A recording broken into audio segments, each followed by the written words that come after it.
Hi, welcome or welcome back to my channel. My name is Mariana, but you can call me Mari. And today I will be guiding you through kind of like a random little vlog where I read funny story. I am indeed wearing the same clothes in the end of this video because I'm recording the intro as I already know my thoughts on this book, and I will take you through my kind of reading. I will do a little bit of a vlog in between just to show you tidbits of my life as I read this book, and then we will wrap up with my overall thoughts on this novel, which are positive. Spoiler alert. So yeah, let's go.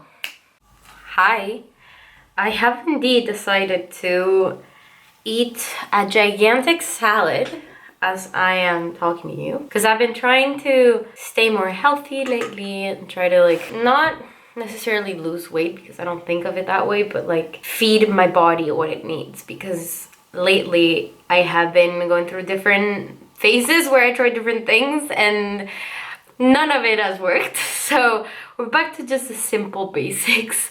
And the salad seemed like the best option right now. I am craving salads every day now, which has never happened before. So I think it's my body telling me, can you please feed me something actually nutritious for once? And yeah, life has been pretty good. I mean, I've been reading, not a lot, but just keeping up with reading. I did read quite a bit during the break. I had a 2-week break from uni where I read the entirety of Red Rising trilogy, which I will be talking about later in a wrap up or something. But it was amazing. One of my favorite things I've read this year for sure.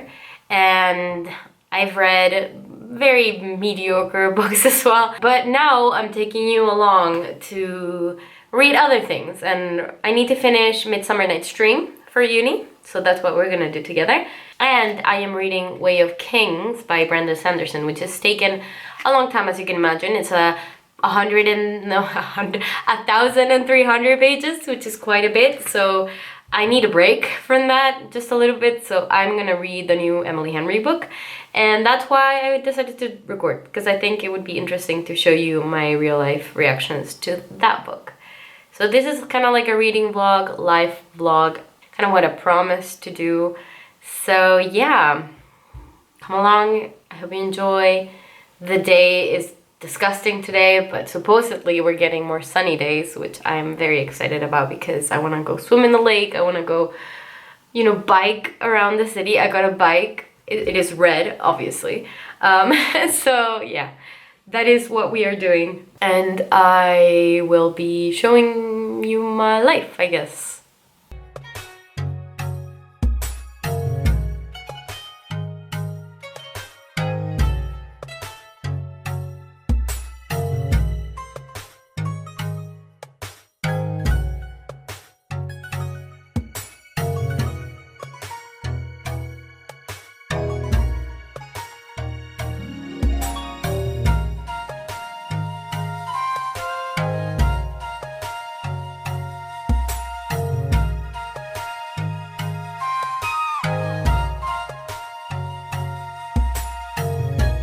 So I've been reading Funny Story by Emily Henry, and so far I like it a lot.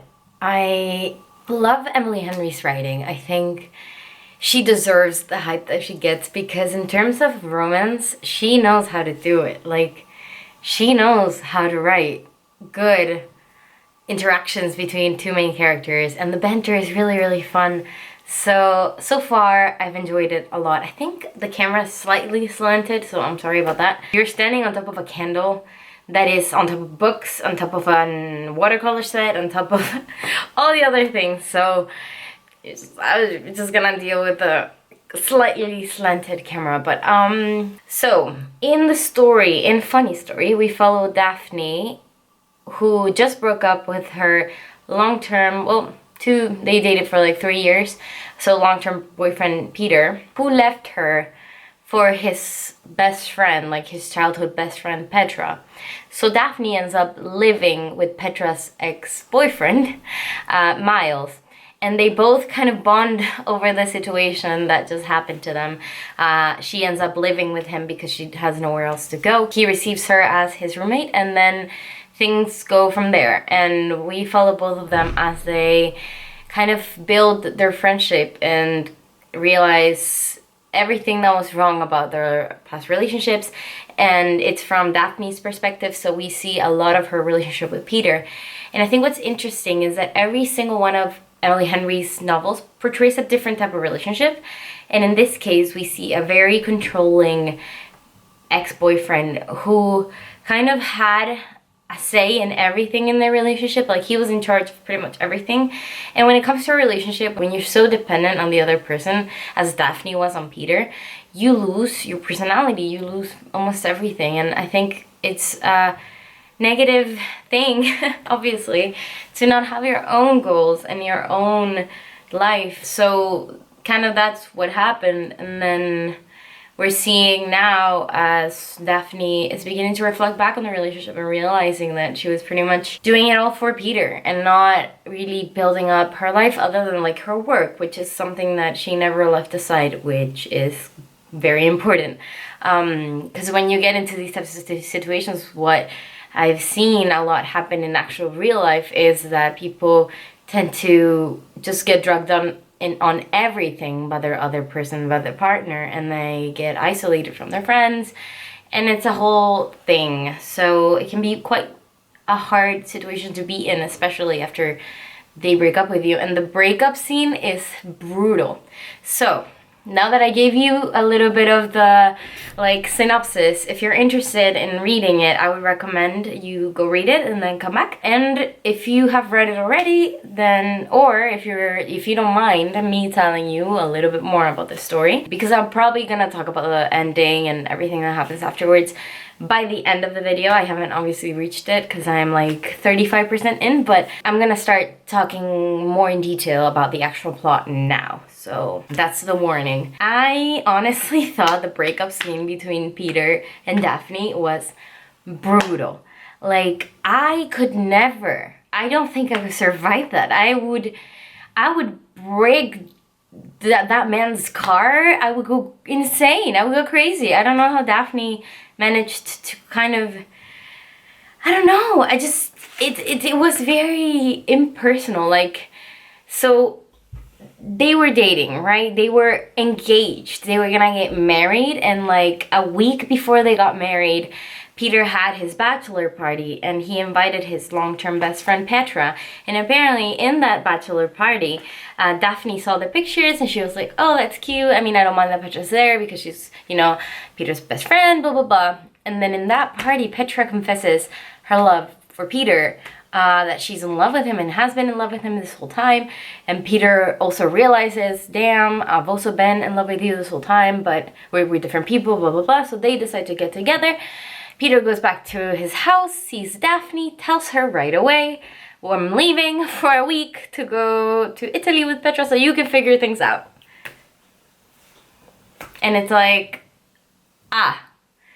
and Daphne just cannot believe it. And then Peter literally just runs away with Petra and leaves her there to figure things out, whatever that means. So she has to like pick up everything in the house and find a place to live in a week. So that's why she ends up living with Miles. And Miles, a bit at the beginning, I was like, what is Emily Henry doing with this male character? Because I wasn't sure what type of man we were getting. And then as we've been like, you know, getting to know him, not through the eyes of Peter, I actually really like him. You know, he's a golden retriever, very sweet, very kind, very likable. Everyone likes him.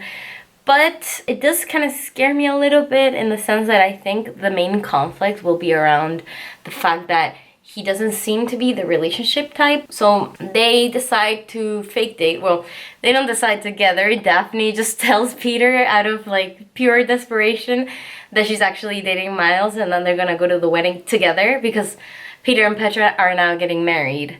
And they invited them to the wedding. The audacity to think that is okay to invite your ex to the wedding after you did that. Oh, I would be so mad. But I think Daphne has this other plan which also works, which is to date Miles, or fake date Miles, to make them jealous, or to, you know, show them like what they're missing, I guess. I really like their interactions. There's a part where Miles goes to Daphne's workplace. She works at a library with kids, and she's like she's reading them a book for story time, and Miles is just standing there looking at her, like laughing at the voices she's making, and just kind of very endearingly seeing her through a different like set of eyes, because, you know, he's actually looking at her and not trying to change her as Peter was, which I like. And yeah, so far I'm really enjoying it, and I will keep reading and let you know what I think of the next part of the book. But so far, I don't know if I like it more than the other books I've read by Emily Henry, but I will get back to you on that. So far, I really like it.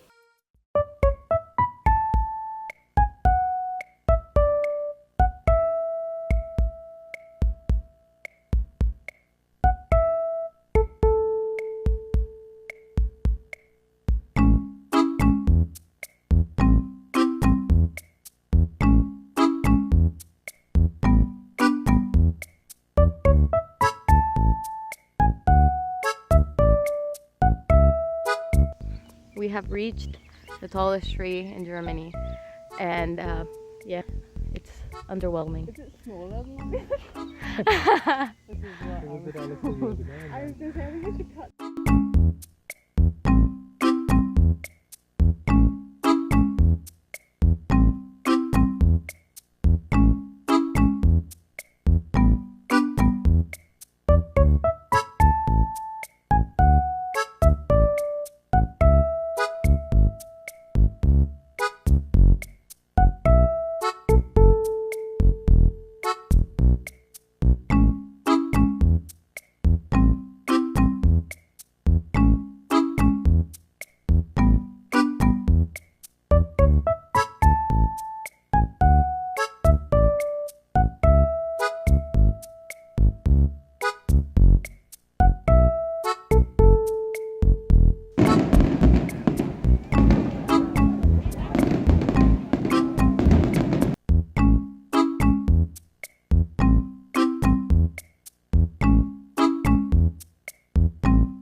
Okay, so I have finished reading Funny Story by Emily Henry. I finished it like 3 nights ago, something like that.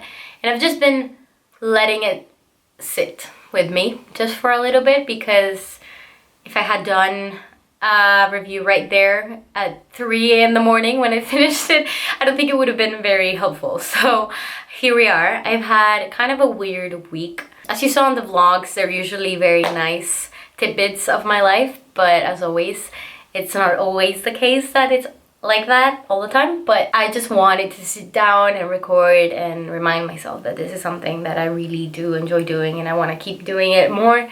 So, and then I also talked to a friend, shout out to Anna Maria, because I just talked to her a bit about, you know, life and projects and things. So kind of motivated me to get back and actually finish this vlog.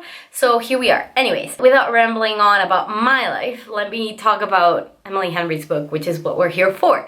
So, Funny Story is a little funny, but also a very well-written romance novel. I think Emily Henry has really perfected her craft here. I think it's one of her best novels so far. I would put it up there with Book Lovers. I don't know which one I like more. I think I would have to reread Book Lovers in order to make that assessment. But generally, I would say this is one of her best works. Also, I really like beach read. I'm the type of reader who likes beach read instead of people we meet on vacation. So pick your poison, you know? I really did enjoy this novel quite a bit. And I think it's because of the fact that Emily Henry really knows how to write her characters, and even the side characters were really interesting this time around. I enjoyed the resolution of the story quite a bit, and I'm gonna go a little bit into spoilers, as I said before, so if you don't want to know the very ending of the novel, I will put up a sign that when I talk about it, but just letting you know. But overall, my non-spoilery thoughts is that the characters were really well developed in some regards, and I will go into why I think it was lacking in some other regards, but overall I really enjoyed their relationship. I really enjoyed the development of how they got together, and then why, you know, they made the decisions they made throughout the novel. And I think Miles as a protagonist was a great male lead to have in a romance. I had never read kind of that type of character, which made him even more alluring because I wouldn't date him. And I thought, you know, if Emily Henry is able to make this man seem attractive, then, you know, she can do anything. Because honestly, not because he's rude at the beginning for any other reason, that just the fact that he seemed like the type of like very aloof, not very structured stoner, and that's not my type. But by the end of the novel, I was like, I'll date him. You know, Daphne, if you don't want him, I'll have him. But then we get into my main issue, which was Daphne's discussion on her character at the very end of the novel. And this is not really a spoiler, but throughout we get the sense that she is a little bit like insecure about some things, but it isn't really deeply explored, I would say. She has her flaws and we see them, and in that regard we see them through the eyes of other characters, even though it isn't the first perspective, which is a very interesting way of narrating the story, I think. But what is lacking here is the fact that in the end of the novel, Daphne says verbatim all these character traits about how she is and what she likes and what she doesn't like about herself and all that. And then I reflected back and I kept thinking, like, I never saw this through the novel. I never, like, none of these character traits are shown or told to us. Like, it's just said and then why, you know? Or it was, but not as negatively portrayed as she made it seem, you know? Because she kept saying, like, I'm a very cynical, negative person, but, like, where? You know? I didn't see it. So, I don't know. I think that's my main issue with the character portrayal. So it falls more into Daphne's portrayal rather than Miles' development through the novel. But as a romance, I would say this is one of the best ones. And I think I could recommend this to anyone who's interested in reading romance. I think it's a book that a lot of people may enjoy. It may not be the best romance. I think that really comes down to personal preference, and that comes down to the type of protagonist that you enjoy and the type of tropes that you prefer, etc. But generally, I would say this is a very enjoyable novel. So that's my non-spoilery thoughts. Now, the ending, when it comes to the end, I really appreciated the description of Daphne kind of missing the point when it comes to friendships and not really understanding what it is to have a friend, and then like kind of growing with that, and then also growing from that through the story, and how she builds up this connection to Ashley, that at the end it gets broken a bit, because when you focus around other people and you kind of build your life onto somebody else, and it becomes very codependent, and you don't really know yourself as other than like we do this, we do that, but then it's not your own entity, you lose your independence and your own self, then it becomes really difficult to keep friendships because you're prioritizing your relationship over everything else. And those types of hierarchies are something that I've always criticized, but I've also tried not to replicate it in my own life. Like, I've always been very conscious of the fact that if I have a partner, I would want to have a balance, and I would want my friends to feel prioritized and to feel like they're also important. So it's very important to have that type of representation in romances as well, because sometimes protagonists just get lost in this whirlwind of of emotions and how they feel about the male lead, because sometimes protagonists get lost within the romance itself, but then we don't get a lot of mentions of friendships, and if we do, they're very like superficial, so they're not like true friendships. And I felt like in this case we got a very nice friendship between two women, which is something I appreciate quite a bit. And then also her having to rebuild this connection that was lost after she ditched Ashley on her birthday, and then showing up for her, recognizing that she doesn't have to, the more I apologize, she doesn't have to forgive me. Like, it doesn't have to be a thing that because I do all these grand gestures and she's suddenly gonna be okay with me, So I really appreciate that, because it's something that isn't really talked about that much in romances. Generally, obviously, we focus on the romance itself, but then having friendship inclusion there is awesome. And then I also knew, obviously, I eventually would guess that the resolution would be between Petra, Peter, and then Daphne, and somebody's ringing my doorbell. Okay, I'm back. Yeah, nobody ever comes to visit me, so that was kind of weird, but it was, advertisement. It was advertisement. Anyways, I think the resolution was what I expected. I knew it was gonna go that way, but I enjoyed the little plot twist that we got about Miles not actually being with Petra. I thought for a second, I was like, no, you did not. You did not just spend the night with this woman. But then we find out that it was actually him going to see Daphne's dad and to like tell him how shit of a dad he is. And that also was incredible, like the depiction of fatherhood, but not as in like he's shitty and that's it, but then also some complexity to the relationship between Daphne and her father. And it was just a very good construction of relationships generally. So I applaud Emily Henry for this novel. And back to non-spoilery thoughts, I think, again, overall, I would highly recommend it if you're interested in reading this. And I hope you enjoyed this little slice of my life, and also just my thoughts on this book, this little review. And I hope you're doing well. I hope you're taking care of yourself. I hope you're drinking water, staying hydrated, especially now when weather is getting warmer in Europe and the US and the northern hemisphere. I survived the cold German winter, so I'm just really excited to see the sun again. And I think it will reflect on content because it's kind of depressing, to be honest, just to be inside cold and sad. So anyways, I hope you enjoyed watching this. If you did, please subscribe, please give it a like, and I will see you soon with another video very, very soon. Bye bye.